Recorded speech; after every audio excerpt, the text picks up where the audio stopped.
Assalamualaikum warahmatullahi wabarakatuh. Selamat pagi teman-teman semua. Kembali lagi berjumpa di dalam mata kuliah Sistem Informasi Manajemen. Pada pertemuan ketujuh ini, saya akan menjelaskan melalui video pembelajaran.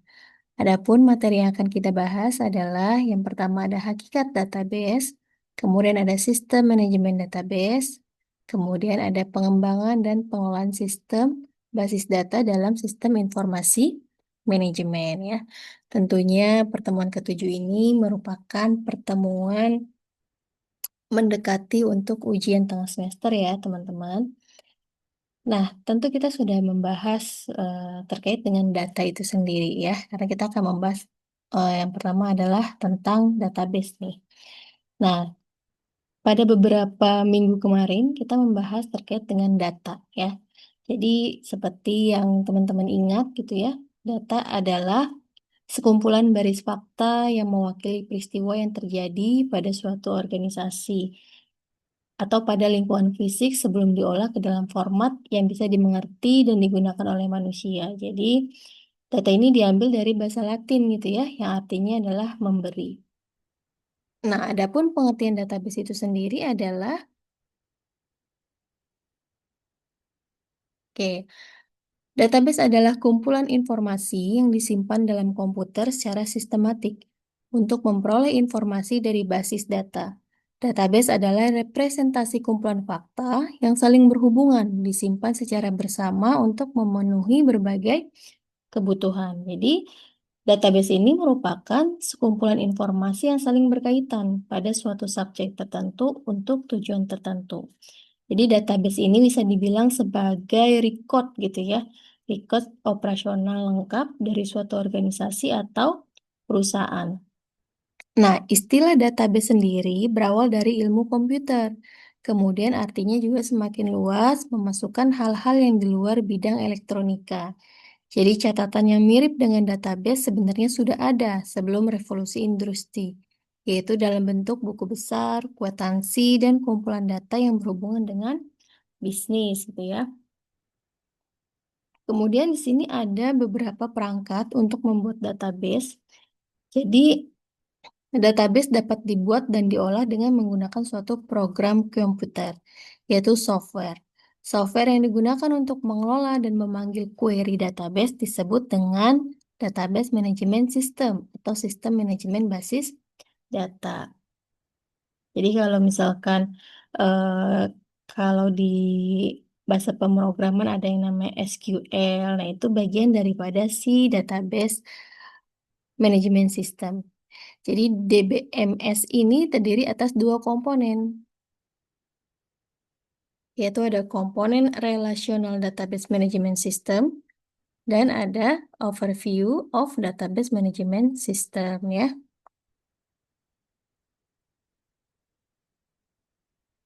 Kemudian ada yang dinamakan karakteristik daripada si database.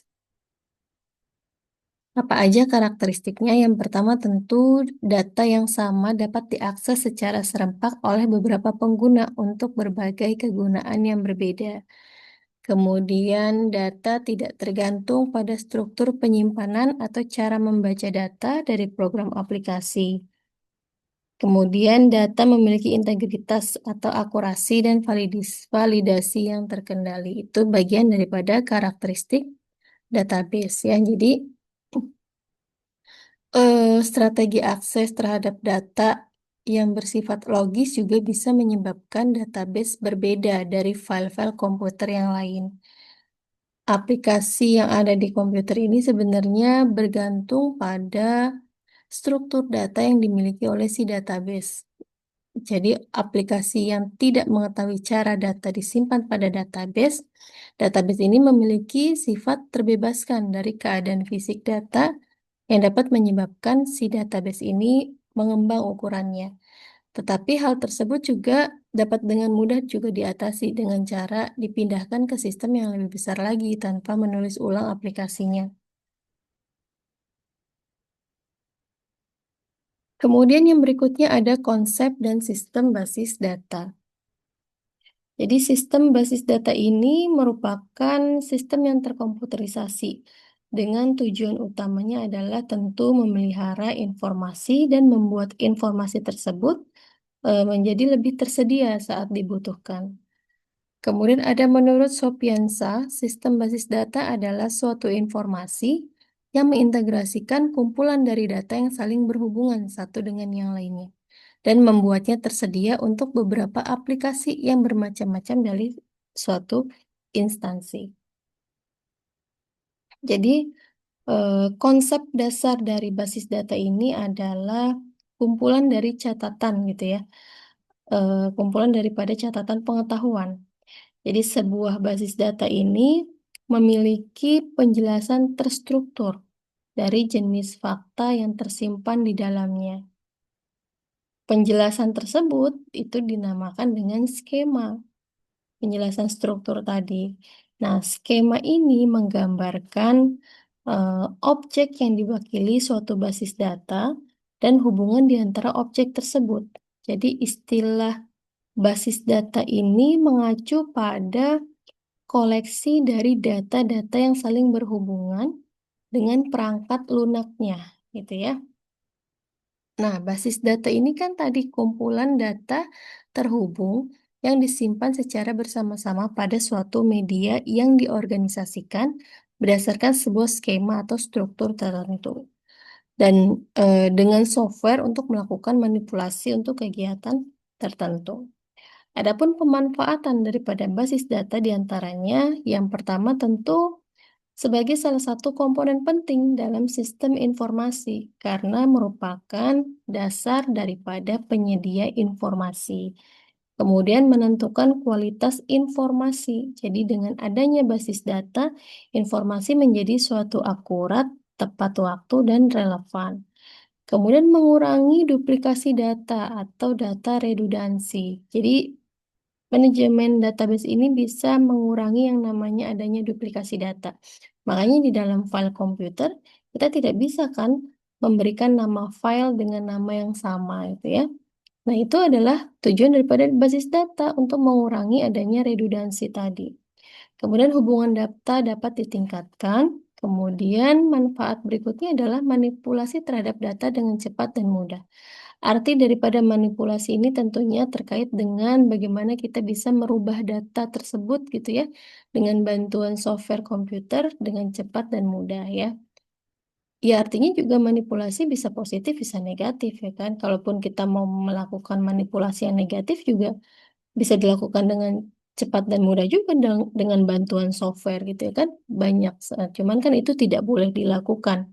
Tentu terkait dengan manipulasi adalah manipulasi yang untuk arah yang positif, artinya merubah data untuk data tersebut menjadi data yang lebih baik lagi untuk penggunaan reportnya gitu ya.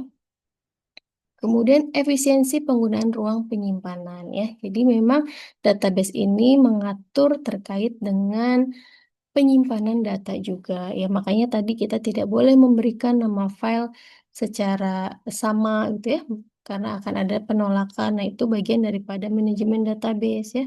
Kemudian dengan adanya manajemen database kita bisa melakukan pengelompokan terkait dengan penyimpanan file-filenya ya.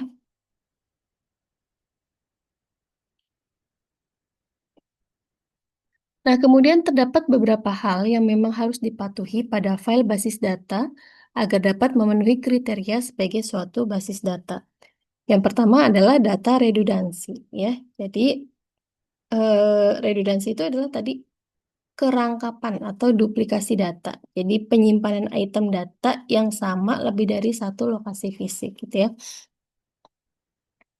Jadi kalau misalkan dalam satu file kita menyimpan data yang sama, itu pasti akan dilakukan penolakan karena tadi tidak boleh ada rangkap, ya. Tapi kalau kita menyimpan di lokasi file yang berbeda, gitu ya, itu bisa, ya. Kemudian data inkonsistensi. Jadi munculnya data yang tidak konsisten pada area yang sama untuk beberapa file dengan kunci yang sama. Nah, ketidakkonsistenan ini bisa terjadi akibat daripada kesalahan dalam memasukkan data ya. Kemudian ada data terisolasi. Kalau data terisolasi ini disebabkan oleh pemakaian beberapa file basis data. Jadi program aplikasi yang digunakan ini tidak bisa mengakses file tertentu dalam sistem basis data. Nah, kalau datanya terisolasi, ini harus dihindari karena akan mengakibatkan data atau informasi yang dihasilkan ini jadi kurang lengkap. Kemudian ada security problem. Problem tentunya berkaitan dengan masalah keamanan data dalam sistem basis data gitu ya. Jadi contoh misalkan file basis data ini hanya boleh digunakan oleh pemakai tertentu yang memiliki kewenangan gitu untuk mengaksesnya. Tentu adanya pembatasan gitu ya secara internal dalam program aplikasi yang digunakan. Jadi bisa dengan menggunakan password gitu ya pada aplikasi atau pada file tertentu. Tentunya ini sebagai perlindungan atas data dari kerusakan atau dari orang-orang yang tidak berkepentingan untuk menggunakan data tersebut. Kemudian ada integrity problem. Hal ini berkaitan dengan kinerja kerja daripada sistem itu sendiri. Agar si sistem ini atau aplikasi ini bisa bekerja atau melakukan kendali pada semua bagian sistem, sehingga sistemnya ini selalu beroperasi dalam pengendalian yang penuh, gitu ya. Kemudian ada yang namanya struktur data, ya. Struktur data yang pertama adalah field, ya. Jadi field ini disebut juga sebagai unsur data, gitu ya. Jadi kelompok karakter yang menggambarkan satu atribut data tertentu.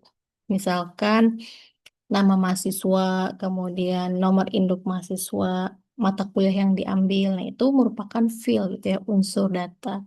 Kemudian ada record ya. Record ini beberapa unsur data yang dikelompokkan secara logis, misalnya yang berkaitan dengan objek data tertentu. Contoh, misalkan tadi ketiga unsur data ada tadi kan nama mahasiswa, nomor induk mahasiswa, ada mata kuliah yang diambil gitu ya. Nah, itu semua digabungkan sehingga terbentuk satu record. Nah, record ini biasanya merupakan sekumpulan unsur data yang menjelaskan atribut dari entitas si mahasiswa itu sendiri. Nah, si record ini juga bisa diorganisasikan dengan cara penggunaan satu atau lebih petunjuk atau key gitu ya. Jadi key ini adalah suatu unsur data dalam record yang memang berfungsi untuk mengidentifikasi record tersebut ke dalam file gitu ya. Contoh kayak tadi misalkan record tentang mahasiswa. Nah, itu kita bisa mengidentifikasinya melalui nomor induk mahasiswa. Jadi key-nya itu adalah si nomor induknya mahasiswa. Biasanya key itu berbentuk angka ya supaya kan apa namanya tidak terjadi duplikasi gitu kan. Karena kan angka kan kadang suka banyak gitu ya. Jadi dia mengunci di situ di nomor induknya. Kemudian ada satu record yang juga berisi seluruh unsur data yang relevan gitu ya. Dinamakan master record atau record induk ya. Record induk contoh misalkan ada nama mahasiswa, ada alamat mahasiswa, tanggal lahir, pekerjaan, itu artinya itu master datanya daripada si mahasiswa itu sendiri. Itu sama kalau di dalam organisasi juga eh, orang HRD harus punya yang namanya master data si karyawan. Nah, itu salah satu contohnya ya. Kemudian ada file ya. File ini tentu kelompok record yang saling berkaitan ya. Jadi seluruh catatan mengenai setiap mahasiswa ini bisa dikelompokkan menjadi satu file gitu. Ada daftar nilai ya, ada misalkan kehadiran mahasiswa gitu ya. Tentunya beberapa faktor yang harus diperhatikan dalam pengorganisasian file adalah yang pertama adanya kecepatan akses data, kemudian ada kesesuaian dengan media penyimpanan, kemudian ada kemudahan dalam penyimpanan dan pengambilan data, ada metode pemutakhiran data, kemudian kesesuaian dengan jenis aplikasi yang digunakan dan efisiensi penggunaan media penyimpanan ya. Ya sebenarnya ini mah udah sering kita gunakan gitu ya. Bagaimana kita apa namanya membuat file, mengelompokkan file dalam suatu penyimpanan gitu ya. Cuman memang teorinya aja yang kadang kita tuh masih suka kurang paham terkait dengan file itu sendiri, terkait apa itu feed, record gitu ya.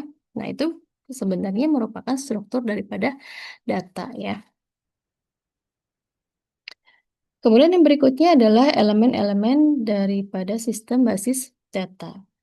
Jadi sistem basis data ini punya beberapa elemen sebagai penyusunan daripada sistem. Nah, yang pertama ada si basis data itu sendiri. Jadi elemen ini bisa dikatakan sebagai pustaka data gitu ya, atau koleksi data. Jadi sekumpulan dari berbagai macam tipe record yang mempunyai hubungan antara record satu dengan record lainnya. Jadi ibaratnya ini bisa dibilang master datanya juga itu ya. Kemudian ada software ya. Jadi software ini tentu adalah aplikasi ya yang kita gunakan dalam suatu basis data gitu ya. Kemudian ada hardware. Hardware ini tentu adalah si komponen utamanya gitu ya yang berupa tadi CPU, kemudian apalagi ada mouse-nya, keyboard-nya gitu ya kan. Nah, itu bagian daripada si hardware. Jadi tentu ini juga merupakan bagian terpenting juga ya kan. Karena di dalam dengan adanya hardware berarti kan ada unit aritmatika dan logikanya gitu ya kan. Ada memori utamanya gitu, ada unit pengendalinya gitu ya. Kemudian ada si manusianya, ada si brainware-nya. Tentunya ini adalah si usernya gitu ya kan. Ini elemen terpenting juga pada sistem basis data gitu kan. Tentunya setiap orang menggunakan sistem basis data ini punya tipe yang berbeda-beda gitu kan. Dan tentunya kebutuhannya juga berbeda-beda ya. Contoh seorang manajer perlu informasi yang lebih tersaring untuk membuat keputusan, maka aplikasinya juga tentu akan berbeda dengan penggunaan yang staf gunakan. Contohnya seperti itu ya. Jadi memang manusia ini adalah penentu juga dalam penggunaan si sistem database, ya kan?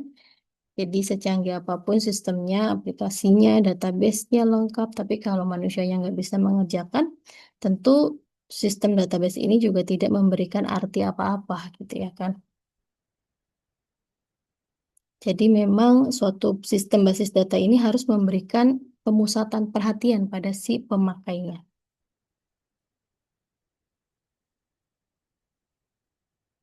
Kemudian pembahasan berikutnya adalah sistem manajemen daripada basis data itu sendiri.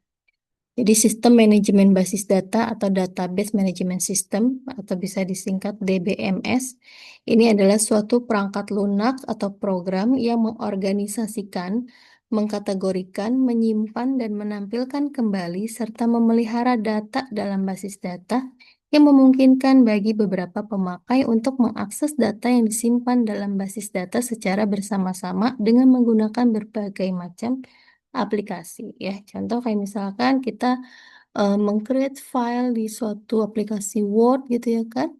Kemudian filenya kita save, kemudian filenya nanti bisa kita buka lagi, kemudian kita edit. Nah, itu bagian daripada si manajemen basis data. Yang bekerja adalah si DBMS-nya gitu ya. Jadi DBMS ini adalah kumpulan program yang bisa dikatakan mengkoordinasikan gitu ya semua kegiatan yang berhubungan dengan si basis data ini gitu. Jadi ini kan perangkat lunak yang memang didesain untuk membantu dalam hal pemeliharaan kumpulan data dalam jumlah yang besar. Jadi memang DBMS ini bisa menjadi alternatif penggunaan secara khusus untuk si aplikasinya juga. Dan tentunya bertujuan untuk melakukan efektivitas dan efisiensi dalam si pengolahan basis data. Nah, sistem manajemen daripada DBMS ini juga terdiri atas perangkat lunak yang dapat mengatur penyimpanan data, sehingga ini memudahkan organisasi untuk memusatkan data, mengelola data secara efisien, dan menyediakan akses data bagi program aplikasi. Sebuah DBMS mengendalikan pembuatan pemeliharaan dan penggunaan struktur penyimpanan database organisasi, sosial, dan pengguna mereka. Ya, makanya hal ini juga bisa memungkinkan organisasi untuk bisa lebih melakukan pengendalian organisasi dengan adanya pengembangan database yang luas di tangan si user daripada pengguna database tersebut gitu ya.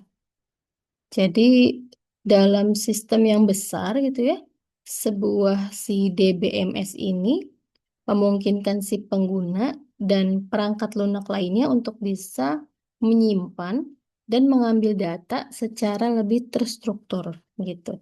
Jadi penyimpanan data, pengorganisasian data ke dalam record dan pengaksesan terhadap data ini bisa dilakukan secara seragam. Dengan adanya program daripada DBMS ini tentunya para pengguna atau user juga bisa membuat permintaan gitu ya terkait dengan penggunaan data ini tampilannya pada layar gitu ya, kemudian dicetak tentu dengan sesuai format yang dikehendaki sama si pemakainya itu. Kemudian fungsi yang dapat dilakukan oleh DBMS tentu yang pertama menyortir record ya sesuai dengan urutan atau petunjuk key tertentu yang dikehendaki oleh si pemakai. Kemudian memelihara record tertentu yang dikehendaki oleh pemakai tanpa menampilkan isi file. Kemudian menghitung jumlah record yang memenuhi kriteria tertentu, melakukan perhitungan dan menggabungkan beberapa file menjadi informasi yang berguna bagi si pemakainya. Selain ada fungsi, tentu ada tujuan daripada DBMS ini ya. Yang pertama tentu memperoleh informasi yang bermanfaat dari data yang ada di dalam database. Kemudian yang kedua, mempermudah penciptaan struktur data. Yang ketiga ada meringankan pekerjaan pemrograman dalam menangani file yang rumit. Yang keempat adalah mempermudah pemakaian pemrograman. Kemudian memberikan pemahaman kepada para pemakai bahwa data ini adalah sumber daya yang harus dikelola dengan baik. Dan berikutnya adalah meningkatkan efisiensi dan menghemat biaya, serta meningkatkan produktivitas pemrograman aplikasi dan para pemakai ya. Berikutnya adalah unsur-unsur daripada si DBMS ini. Unsur yang pertama ada data dictionary. Jadi data dictionary ini adalah sekumpulan informasi yang tersentralisasi mengenai seluruh unsur data dan sumber daya dalam database. Jadi kalau data dictionary ini berisi nama-nama dan penjelasan mengenai unsur data serta uraian bagaimana cara unsur-unsur data tersebut saling berkaitan satu dengan lainnya. Kemudian ada bahasa-bahasa data. Dalam DBMS digunakan dua bahasa data yang berbeda. Ada bahasa perincian data dan ada bahasa manipulasi data. Dan tentunya ini digunakan untuk menempatkan unsur data ke dalam data dictionary dengan cara menjelaskan karakteristik dari unsur data tersebut.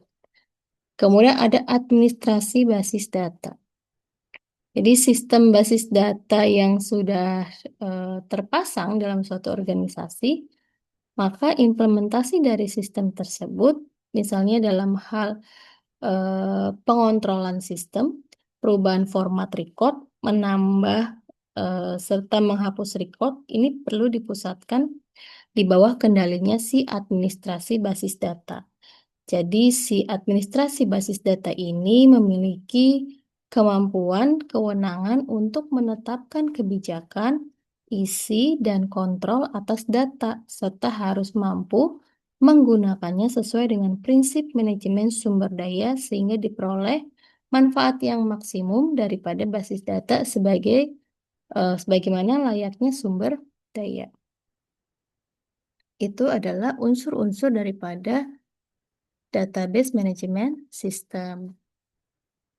Kemudian ada pengembangan dan pengelolaan sistem basis data dalam sistem informasi ya. Jadi sedikit ada sejarah database management system.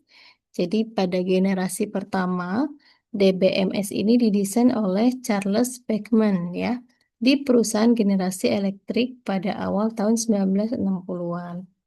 Disebut sebagai penyimpanan data terintegrasi. Pada akhir 1960-an, IBM mengembangkan sistem manajemen informasi atau DBMS ya. Jadi IBM yang mengembangkan. Kemudian dalam waktu yang sama dikembangkan yang namanya sistem Sabre sebagai hasil kerja sama antara IBM dan perusahaan penerbangan Amerika. Jadi sistem ini memungkinkan si pengguna untuk mengakses data yang sama pada jaringan komputer, gitu ya. Jadi kalau di dalam organisasi bisa dikenal dengan namanya file sharing, gitu ya. Jadi kalau dalam suatu departemen kita bisa melihat file daripada departemen kita itu, walaupun kita berbeda komputer, gitu ya. Nah itu juga bagian daripada si database management system. Nah, pada tahun 1970-an, Edgar Cote di Laboratorium Penelitian di San Jose mengusulkan model dan relational.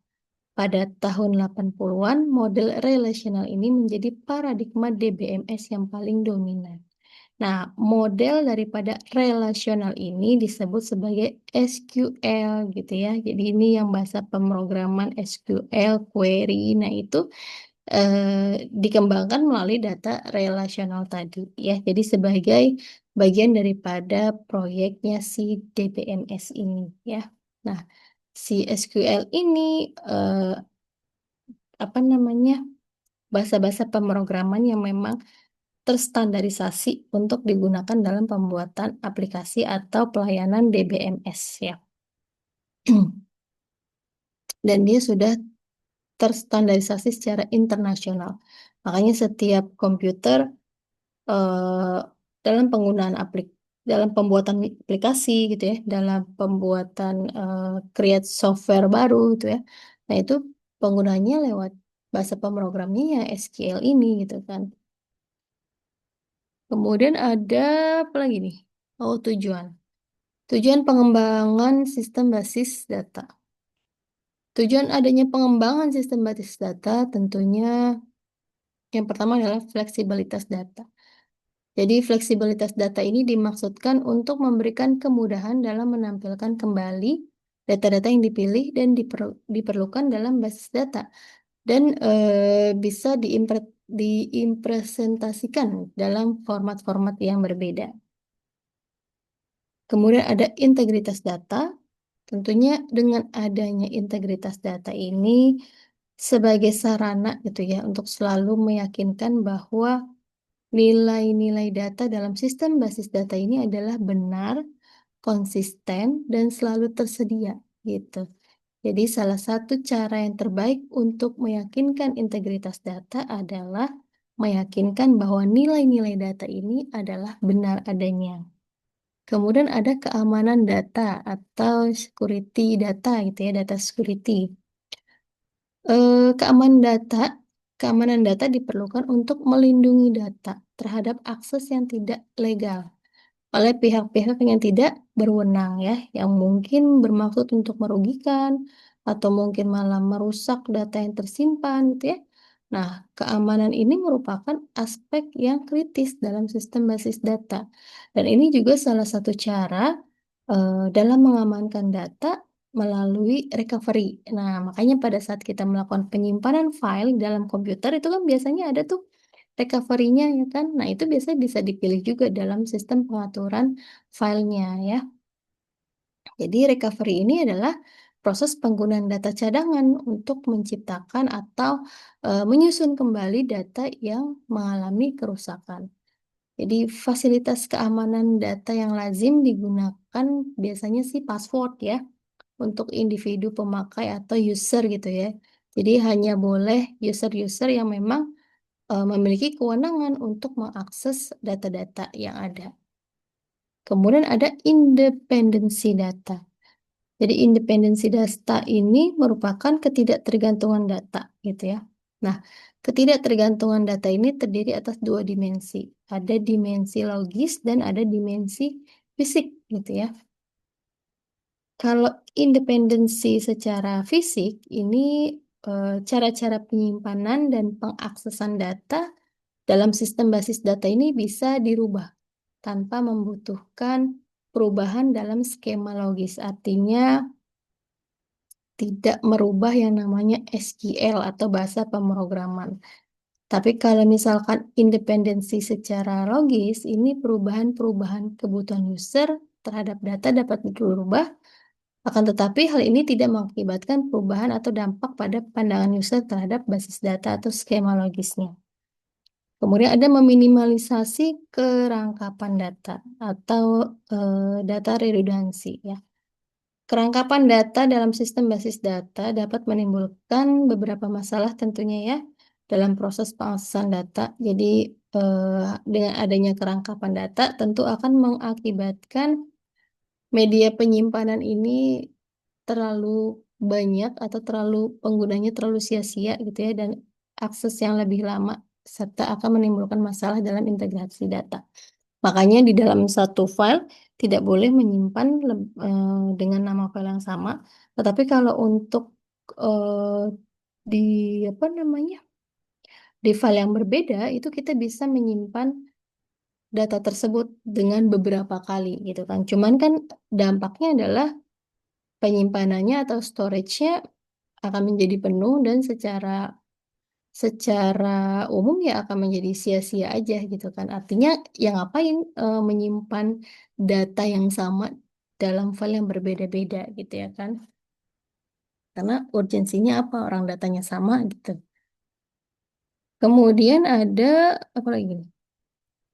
Meminimalisasi kerangkapan data. Tadi sudah ya meminimalisasi kerangkapan data, berbagi data yang berikutnya ya. Berbagi data, jadi sistem basis data ini dikembangkan dengan maksud agar bisa digunakan oleh pemakai yang berbeda. Tadi data sharing gitu ya. Kemudian ada relatabilitas data.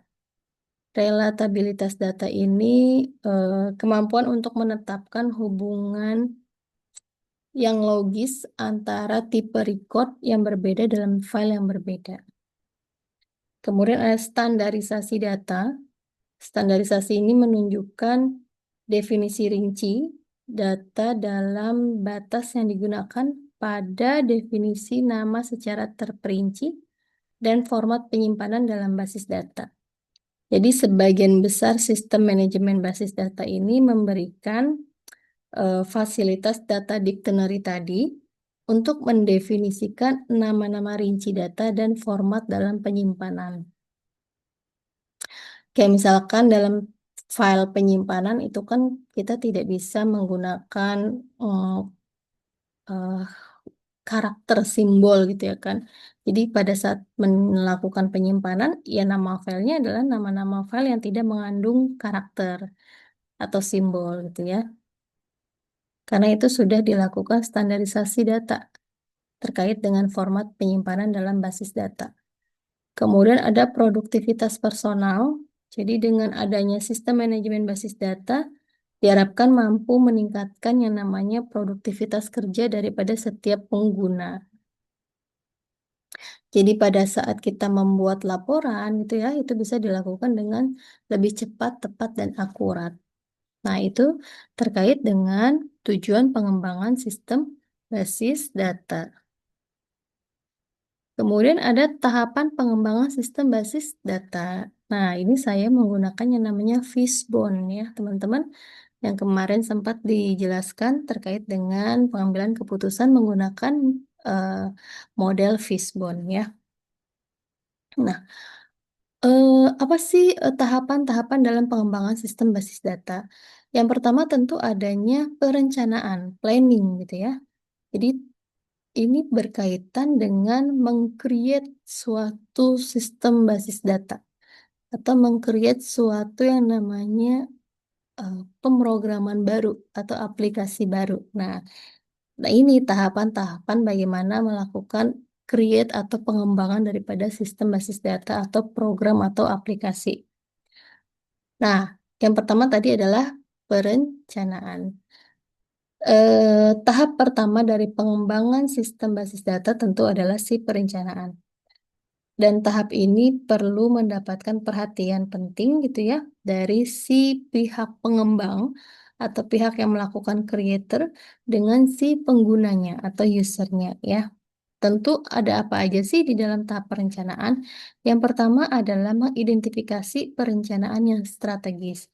Jadi, kayak misalkan tujuan organisasi, kemudian faktor penting apa yang berkaitan dengan keberhasilan organisasi dan ruang lingkup masalahnya seperti apa gitu ya. Tentunya ini akan menjadi based on dalam kita melakukan pembuatan sistem basis data gitu. Jadi tujuan dari tahap ini adalah mengembangkan konteks daripada perencanaan dan mata rantai daripada sistem informasi ke perencanaan kegiatan yang strategis. Kemudian yang kedua adalah mengidentifikasi objek penting di lingkungan organisasi. Kayak misalkan unit organisasinya, lokasinya, fungsi daripada kegiatan ini gitu ya. Kemudian yang ketiga adalah mengembangkan sebuah model perusahaan. Nah, ini adalah eh, apa ya namanya? Menguraikan secara fungsional gitu ya aktivitas perusahaan dari struktur organisasi tadi ke dalam sebuah diagram yang menghubungkan secara makro dari aktivitas organisasi sekelompok-sekelompok perencanaan tadi yang sudah dihubungkan ke dalam komponen-komponen yang lebih bervariasi dalam submodel. Jadi ibaratnya ini mengembangkan daripada model database yang mau kita create itu seperti apa.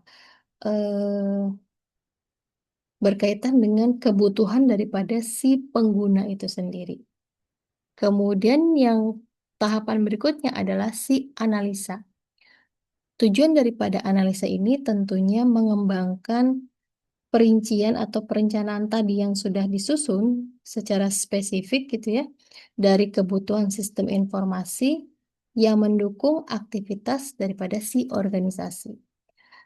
Apa aja yang ada di dalam analisis? Tentu yang pertama adalah pengembangan model data konseptual. Jadi ini merupakan model perincian yang meliputi seluruh struktur organisasi data. Data konseptual ini antara lain kesatuan daripada aktivitas relevan, hubungan dan atribut seperti aturan kegiatan dan ketentuan tentang data yang digunakan.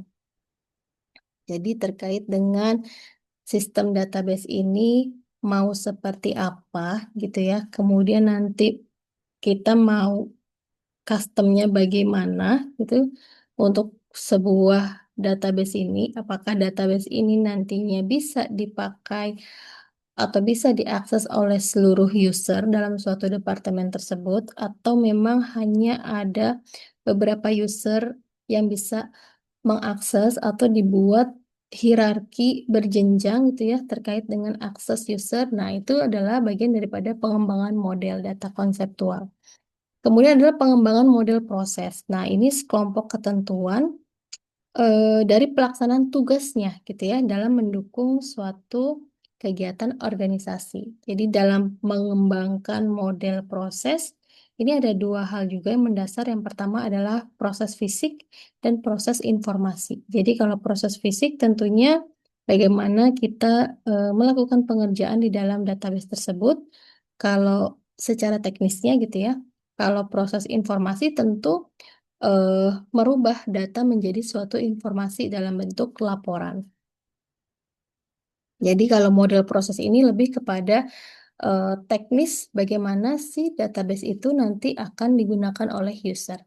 Bagaimana proses database ini bisa menghasilkan suatu informasi yang memang dibutuhkan oleh si pengguna. Berupa apa? Berupa report gitu ya. Atau laporan yang memang bisa disediakan oleh database ini. Kemudian ada tahap desain ya.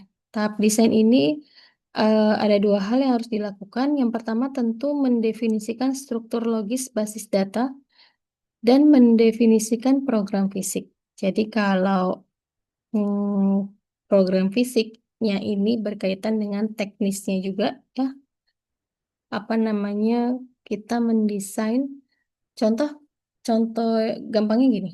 Kita mau membuat suatu database terkait dengan laporan persediaan barang gitu contohnya ya kan.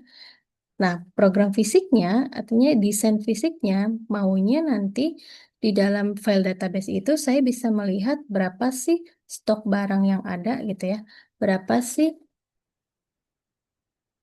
apa namanya sisa barang yang ada atau berapa sih harga barang gitu ya. Nah, ini kita itu dinamakan program fisiknya, artinya teknis cara kerjanya gitu kan. Kemudian kalau struktur logisnya yang seperti apa? Struktur logisnya tentu berkaitan dengan fungsi-fungsi atau rumus-rumus yang ada di dalam database tersebut gitu kan. Ini sih sebenarnya makanya di pertemuan ke-7 ini sebenarnya ada project based learningnya, ada prakteknya dalam pembuatan daripada si manajemen database ini, ya kan? Cuman karena hari ini juga terkendala ada pengerjaan kuis, jadi kemungkinan project daripada pembuatan database ini kita lakukan setelah UTS. Nah, jadi mendefinisikan struktur logisnya ini berkaitan dengan fungsi-fungsi yang kita gunakan dalam menampilkan yang namanya program fisiknya gitu ya. Nanti untuk detail jelasnya terkait dengan ini, dengan desain database ini kita akan melakukan praktek gitu ya. Mungkin kalau dilakukan penjelasan agak bingung karena memang sebenarnya ini adalah lebih idealnya adalah langsung praktek gitu ya. Nggak apa-apa. Yang penting paham dulu gitu ya terkait dengan teori dasarnya. Kemudian implementasi. Jadi pada tahap ini perangkat kerasnya diinstal, dites, diprogram, decoding gitu ya, dan dikonversi. Jadi sebelum data dapat dikonversi, desain basis datanya ini harus decoding dulu dengan menggunakan bahasa pemrograman. Nah, kalau nanti kita prakteknya tidak menggunakan SQL ya, tidak menggunakan bahasa pemrograman. Karena kalau bahasa-bahasa pemrograman itu ya udah mainannya level atas lah, level tingkatannya IT ya kan. Mungkin kalau kuliahnya di jurusan informasi teknologi, nah diajarin SQL ini gitu kan. Cuman karena kita manajemen, jadi kita hanya membahas teorinya aja gitu ya. Tapi ada prakteknya juga, prakteknya ya tipis-tipis lah gitu kan. Kemudian prosedur untuk pemakaian daripada pengguna ini harus didokumentasikan selama dalam proses implementasi. Nah, didokumentasikannya seperti apa? Dengan adanya tadi apa namanya pencetakan report, kemudian ada penyimpanan file, nah itu kan bagian daripada dokumentasi gitu ya. Jadi pemakai atau user ini juga perlu mengetahui cara menyempurnakan fungsi kerja dengan menggunakan sistem tersebut. Nah, itu bagian daripada tahapan pengembangan sistem basis data. Jadi ada perencanaan, ada analisis, ada desain, ada implementasi. Ya, nanti ini semua akan kita lakukan dengan prakteknya ya kan, dengan adanya project based learningnya supaya lebih paham bagaimana tahapan pengembangan sistem basis data. Ya, kita akan melakukan praktek ya, bukan praktek yang ngejelimet bikin sistem banget, enggak. Tapi insya Allah bisa dipahami, kita akan membuat sistem database yang sangat sederhana melalui bantuan Excel gitu ya.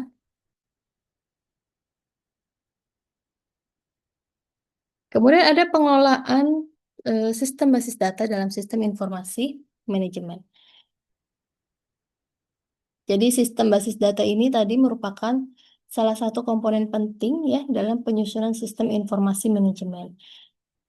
Suatu sistem informasi manajemen tidak akan berfungsi dengan baik tanpa melibatkan sistem basis data. Kayak Microsoft Excel juga ya, kita tidak bisa melakukan apa-apa, kita tidak bisa menerima report informasi apa-apa kalau kita tidak melakukan sistem basis datanya, gitu ya. Kemudian keberadaan sistem basis data dalam sistem informasi ini juga eh, apa ya namanya, merupakan hubungan antara sistem dan subsistem juga. Karena sistem informasi manajemen memiliki ruang lingkup yang relatif lebih luas, lebih kompleks gitu ya. Sedangkan sistem basis data ini merupakan subsistemnya gitu, yang berada dalam sistem informasi manajemen. Jadi sistem basis data dalam sistem informasi manajemen ini merupakan penyedia data untuk diolah lebih lanjut menjadi informasi yang bermanfaat tentunya bagi si user. Sehingga fungsi daripada sistem basis data dalam sistem informasi manajemen bisa disetarakan dengan kebutuhan yang ada di dalam suatu organisasi. Nah, apa aja sih pengolahan sistem basis data dalam SIM ini atau sistem informasi manajemen ini? Yang pertama tentu sistem basis data sebagai infrastruktur. Sistem informasi manajemen. Maksudnya seperti apa? Jadi, si sistem basis data dan sistem manajemen basis data ini menyediakan sarana infrastruktur pada organisasi sistem informasi yang dibangun. Jadi, organisasi sistem informasi ini meliputi sistem pengolahan transaksi, sistem informasi manajemen, dan sistem pendukung keputusan. Jadi, dengan adanya sistem basis data, di dalam sistem informasi manajemen memudahkan dalam suatu organisasi dalam melakukan pengolahan transaksi, melakukan pengambilan keputusan, melakukan sistem informasi manajemen lainnya. Kita sudah bahas juga terkait dengan pengolahan transaksi pada sistem informasi manajemen ya beberapa minggu yang lalu. Jadi bagian daripada sarana dan prasarana yang menyediakan infrastruktur pada organisasi sistem informasi yang akan dibangun. Kemudian yang kedua adalah sistem basis data sebagai sumber informasi bagi sistem informasi manajemen. Nah, fungsi daripada sistem basis data dalam sistem informasi manajemen sebagai penyedia atau sebagai sumber utama kebutuhan data bagi si usernya atau si pemakainya gitu ya. Dengan adanya database management system ini melakukan yang namanya fungsi pengolahan untuk memanipulasi data sehingga diperoleh suatu bentuk yang penting dan dapat dimanfaatkan dalam pengambilan keputusan yang kita sebut sebagai informasi gitu ya kan. Jadi mungkin bahasanya bukan memanipulasi data gitu ya, tapi bagaimana kita bisa meng-create data, melakukan perubahan data gitu ya. Kalau memanipulasi itu kesannya negatif gitu ya, yang mana data-data tersebut kita bisa gunakan dalam proses pengambilan keputusan sebagai suatu informasi ya. Kemudian yang berikutnya adalah sistem basis data sebagai sarana efisiensi dan efektivitas sistem informasi manajemen. Jadi memang sistem basis data ini dirancang dan dibangun dengan sesuai dengan ekspektasi atau kebutuhan daripada si usernya. Artinya, sistem basis data ini ditujukan untuk memenuhi berbagai macam kebutuhan para si pemakainya. Jadi harus harus apa ya? Sistem basis data ini harus lengkap gitu ya. Sistem basis data ini juga dirancang supaya bisa memudahkan gitu ya si pengguna dengan berbagai cara. Jadi pengguna itu bisa melakukan basis data dengan mudah gitu, pengerjaan basis data dengan mudah. Kemudian juga bisa melakukan modifikasi data gitu ya dan mengembangkan data baik itu banyaknya data maupun struktur data. Jadi bahasanya tadi bukan memanipulasi lagi tapi bagaimana bisa memodifikasi data dan mengembangkan data gitu ya. Jadi pengembangan suatu sistem basis data ini memang memang mahal gitu ya. Makanya ini investasi jangka panjang gitu. Suatu organisasi harus punya yang namanya sistem informasi manajemen, harus punya yang namanya sistem basis data gitu kan. Ya walaupun mahal, tapi dengan adanya penggunaan sistem basis data ini akan memberikan banyak manfaat yang memiliki nilai secara ekonomis juga gitu ya. Jadi sistem basis data ini dirancang agar data-data yang tersimpan di dalamnya dapat ditampilkan kembali dengan cepat gitu ya, secara kuantitatif gitu ya. Jadi artinya kebutuhan daripada personalia atau organisasi gitu dalam sistem manajemen ini bisa sedikit eh, terbantu, terimplementasi dengan adanya bantuan sistem informasi manajemen, dengan adanya bantuan sistem manajemen basis data. Jadi sistem manajemen basis data ini memberikan dukungan bagi tercapainya efektivitas sistem informasi manajemen. Karena data-data yang disusun dan disimpan dalam file-file eh, Sistem basis data adalah merupakan data-data yang akurat, data-data yang benar, data-data yang apa namanya reliabilitas dan validasinya tuh sudah terbukti kebenarannya gitu ya. Nah, itu bagian daripada pengelolaan sistem basis data dalam sistem informasi manajemen ya. Baik, semoga materi tadi bisa memberikan pemahaman terkait dengan database manajemen sistem ya. Meskipun sebenarnya ini idealnya lebih lebih apa namanya? Lebih bisa masuk untuk orang-orang yang belajar di ilmu informasi dan teknologi gitu ya kan. Artinya akan bisa lebih proper apabila dijelaskan oleh orang-orang yang bisa paham terkait dengan ilmu informasi dan teknologi, itu orang-orang IT gitu ya. Tapi nggak apa-apa, kita orang manajemen berusaha untuk memahami juga, ya kan, melalui teori-teori, melalui penjelasan-penjelasan yang sudah disampaikan ya. Tentunya akan lebih ajak lagi apabila kita melakukan praktek terkait dengan si sistem basis data ini ya. Jadi nanti kita akan melakukan prakteknya setelah ujian berlangsung ya. Baik, terima kasih teman-teman. Semoga materinya bisa dipahami dengan baik dan memberikan pengetahuan lebih kepada teman-teman semua, terutama berkaitan dengan sistem manajemen basis data ini. Wassalamualaikum warahmatullahi wabarakatuh. Terima kasih semuanya.